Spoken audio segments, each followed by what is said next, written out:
Hey, so in this video we're going to check out all the latest Microsoft 365 news from last week.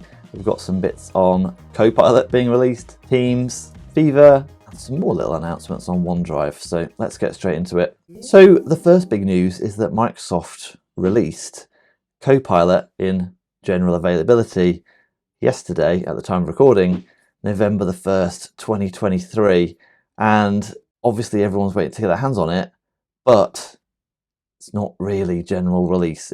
You need to have an enterprise license and you need to have 300 licenses minimum, which is a shame because I really want to get my hands on it and have a play, and I'm sure you do too if you're watching this channel. Confusingly, Microsoft have rebranded their partner program Microsoft AI Cloud Partner Program, and yesterday I got a little bit excited because they sent a poorly timed email in hindsight. Bearing in mind it's two people in the Microsoft AI Cloud Partner Program, and you think AI, Copilot's just been released, the email's on this day, and saying you can purchase a Microsoft Action Pack, which I've not purchased before because it contains loads of licenses to sort of help you get up to speed by being a Microsoft partner. Actually, it doesn't contain any useful licenses for what I do, so it doesn't have anything from the Viva suite, and being the AI partner, you think it would now contain some Copilot licenses, especially receiving the email on the day that it's been released. But alas, no, it's still got some Microsoft Windows Server 2016 licenses, which I'm not sure why they're still included.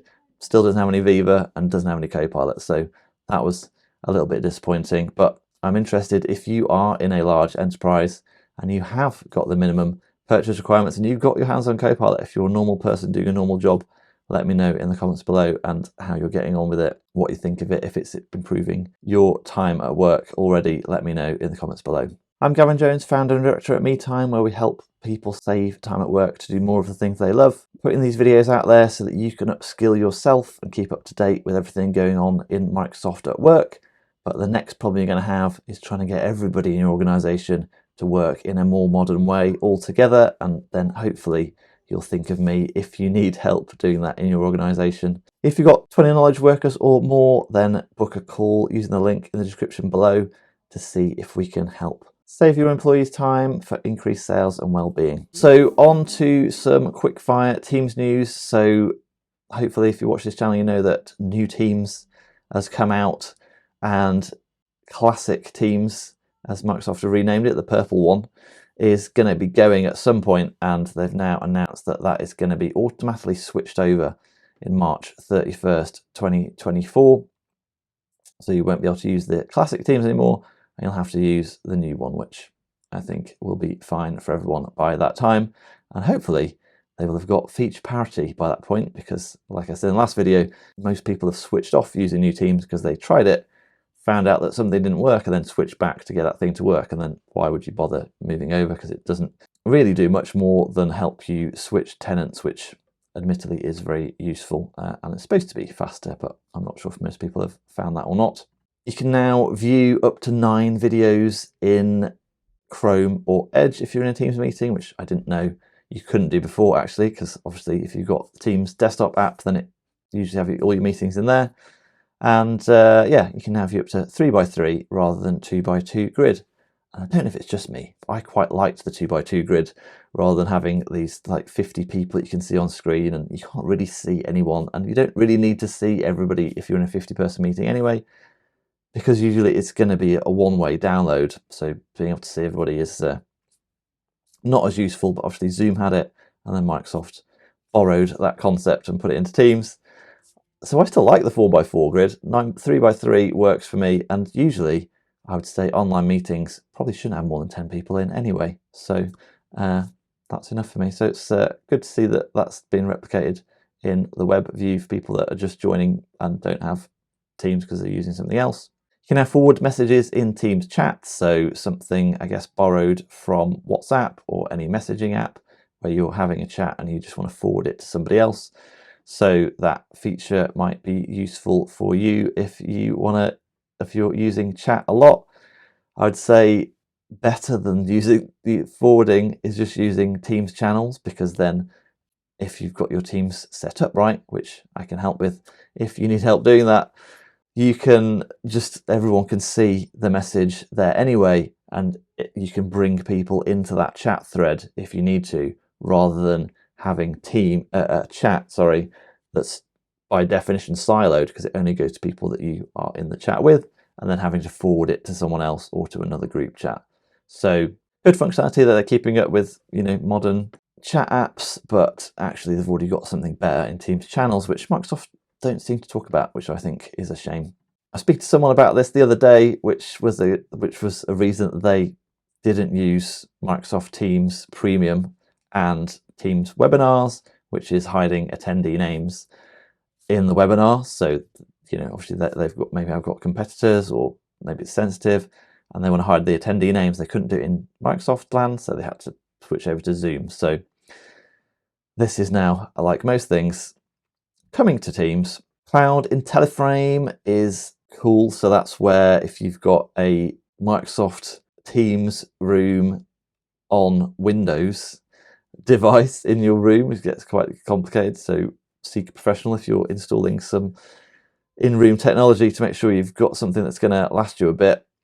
But if you've got that, Microsoft now have got in Cloud IntelliFrame, which is where it chops up the one camera view of everyone in the meeting room, and chops out their face, and so it looks like as if everyone had joined the meeting on their own laptop pointing at their own face, which is useful because that's the one thing that's quite tricky, especially if it's one person going into a big meeting room. It's nice to see everyone individually speaking, and obviously now with Copilot and the need to attribute who's speaking, obviously that can do it now a lot better. So if you're having a summary, it's rather the meeting room said blah blah blah blah. It's like, well, no, it's actually Jeff or Dave or Sandra, and attribute it to the person in the meeting summary in Copilot. So that's why that's useful. And if you want to be ahead of the game and up to speed with all AI, then having in-room meeting tech that can support that is going to be important to you. Workflows within Microsoft Teams. So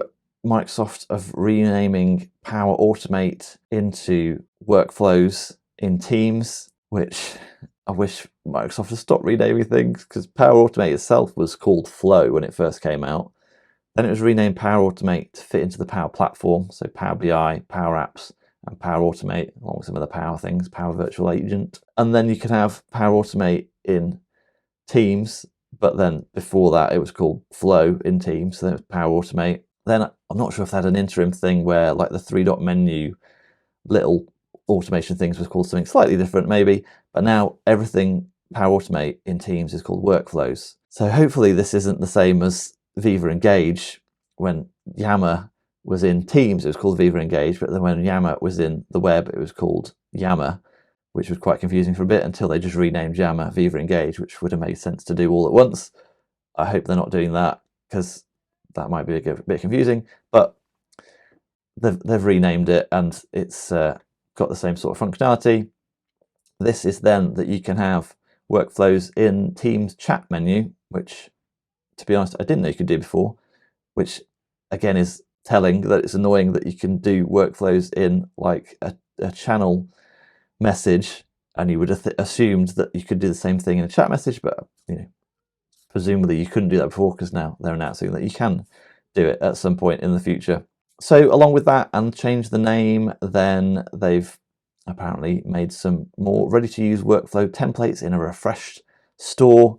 And it's not just Microsoft, Apple do it too in their Shortcuts app, is that a lot of the templates that are shown of like, well, here's what you can do, are either overlapping or existing functionality in those apps, so you can already do what the automation's doing, or it's not useful. So like, I remember in my old job, an IT guys telling the sales director, oh yeah, Power Automate's cool because you can set it so it saves every single attachment from every email you get into your OneDrive.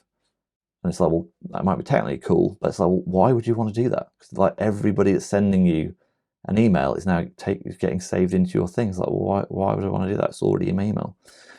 So it's great that they're trying to make it a bit more accessible. It does make me chuckle, like some of the examples they have on the front page. So it's like notifying people in a team about new Trello tasks. As well, how many people are really using Trello if they're paying for a Microsoft 365 subscription? Because Planner's already borrowed all of the concepts, or most of the concepts from Trello anyway. So if you're going to use Trello and you're already paying for Microsoft 365, you're probably just going to use Planner. Let's be honest. So to have like automations to make Trello work slightly better, integrated into Teams, how many people are really going to use that? I'm not sure. And it says it brings new default actions, which might be cool. But it says it comes with a few popular actions that now allow you to create and share a task in the flow of your work. So a few things that might be helpful. And then there's a new workflows bit from the 3-dot menu in a channel. So you can set workflows from within that channel. So you don't need to switch context. So I'm not sure if that's actually functionally better or just you can jump to the workflows menu. And then coming to teams, private teams discovery. So if your team was private, it wouldn't show up in the big list of teams that was available for anyone to join. They were all the open teams. So then you could join it without any barrier. It's just you could see it there. You click join and you're in, which I always thought was strange. Well, why can't you just have a team where you can see it, you click to join it, and then someone's got to say whether you can get in or not still, which seems like now that's what private teams are going to do, dependent on the admin setting. So like most things, if that's on by default, then that'd be useful. If it's off by default, then probably no one's going to change it. Cool. So that's the Teams news. Other Copilot news is they're just renaming Bing Chat sidebar with Copilot in Edge. So I'm not sure why they went down the Bing Chat route. Bing was a dead brand already. Renaming it Copilot makes sense to me. Sounds a lot better and is on brand with all the rest of Copilot, all the rest of Microsoft AI. So it's like if Microsoft are doing AI, it's called Copilot. Some Viva stuff. So you can share an update from Viva goals now, which might be useful for you. So you can share updates of their team goals to the members of their organization directly from Viva Goals. Annoyingly, given that Viva Goals is Ally.io, which Microsoft purchased, and then they put into Teams, with the benefit being now your goals are in Teams and there's one place to do everything, there's one place to do your goals, which makes sense if you can be brought into it, but probably doesn't go into your HR system without a bit of jiggery pokery, is that now they've released a feature to get updates, but then the updates are sent to users via email. So, well, you're trying to keep people in Teams. Why wouldn't it send a Teams message in a channel? You now is sending an update via email. So you're switching people out of the benefit of keeping everything in Teams and putting it into email. It's just stuff like this is, for me, so frustrating. But let me know if you think it is too in the comments below. Other Viva stuff. So Viva Insights has got an updated homepage if you're an organizational leader. So it's going to give you some content tailored to you. If you're a manager of, I think, 5 people is the default that it shows stuff to. And then you have to be Insights business leader or a group manager role in Viva Insights for this to show up for you. So let me know if your organization is using Viva Insights and if it's useful in the comments below. So it says it's going to have more emphasis on leader-specific metrics, actions, and articles. Additionally, leaders can access filters on the homepage to toggle between teams, time periods, and benchmarks. And when I was using Viva Insights in my corporate job, most of the feedback to Microsoft is like all these things that you can do in it are really cool, but it'd be more useful if you had it like as just the main front page rather than having to jump out into a Power BI template and mess about with it and show it. So it's good that they're putting everything on there. I'm not sure if the things that are on there are as useful as some of the other stuff that you can do with Viva Insights that you do need probably an analyst role to do. But yeah, any updates in that arena I think would be beneficial. Clipchamp, which is video editing platform that Microsoft acquired and put into Windows for free, is coming to Microsoft 365 commercial accounts. So that will be useful if you don't have it already. I'm all Apple hardware, so won't affect me, but anyone doing a normal job is like to have a PC.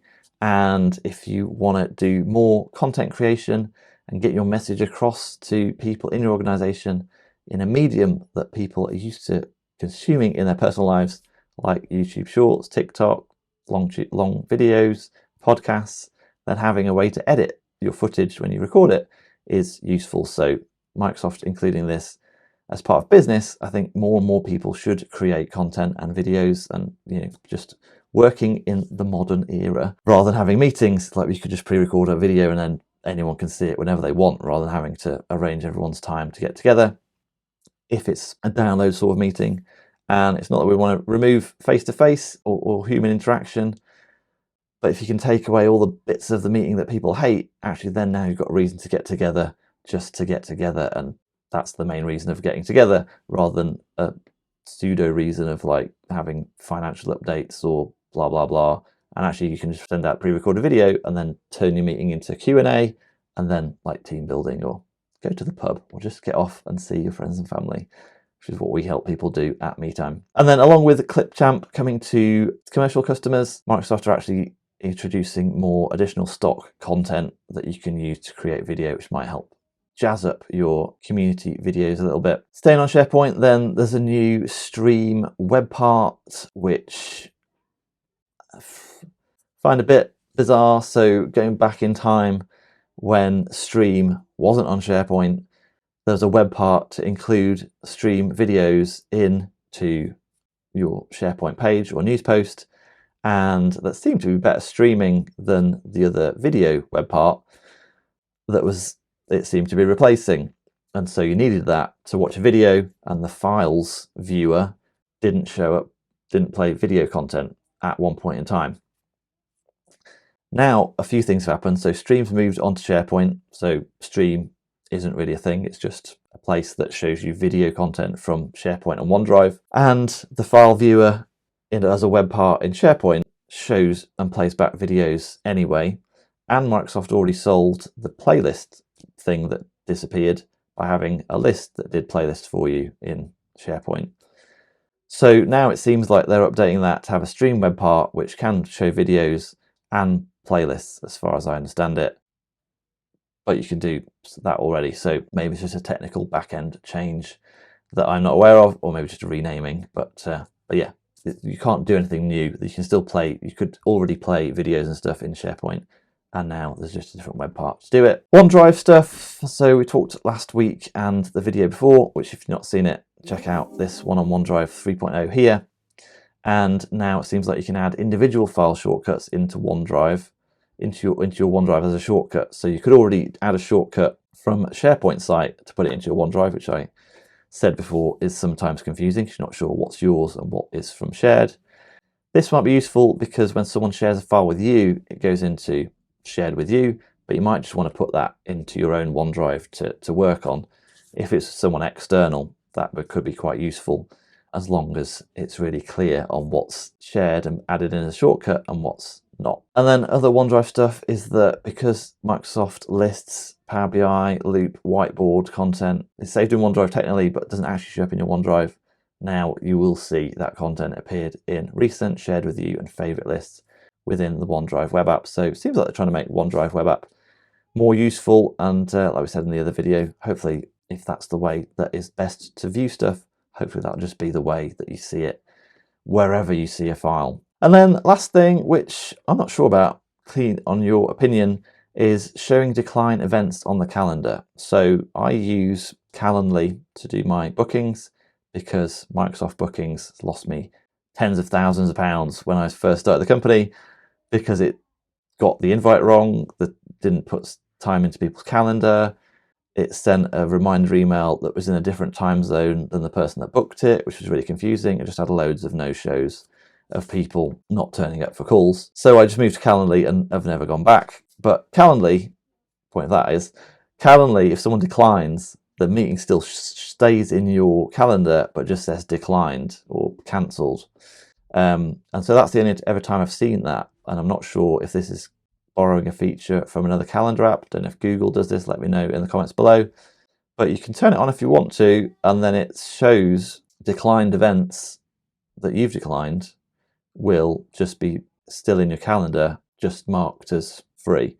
So I guess that might be useful if you have got a clash, you decline a meeting, but then that other meeting gets moved or declined. You can go back to the meeting, but you've forgotten about it because it's got taken out of your calendar. Being able to still have it in your calendar and then say, I'm free now, I can reattend it, might be useful to you. So let me know if it is in the comments below. From my experience of working with large enterprises and most businesses, I've got so many meetings, there's no way you're going to keep track of all the ones you've declined. It's like you're just trying to bat them out as fast as you can, like, get away, meeting, get out of my calendar. So the notion of people like trying to keep track of ones they've declined that are then could come back in, I'm not sure. But if it's useful to you, let me know in the comments below. And so before we go, hopefully, if you like this video, give it a thumbs up, click the subscribe button and the bell icon because we've got new videos coming out at least every Tuesday. And thanks for watching so far. I'll see you in the next one.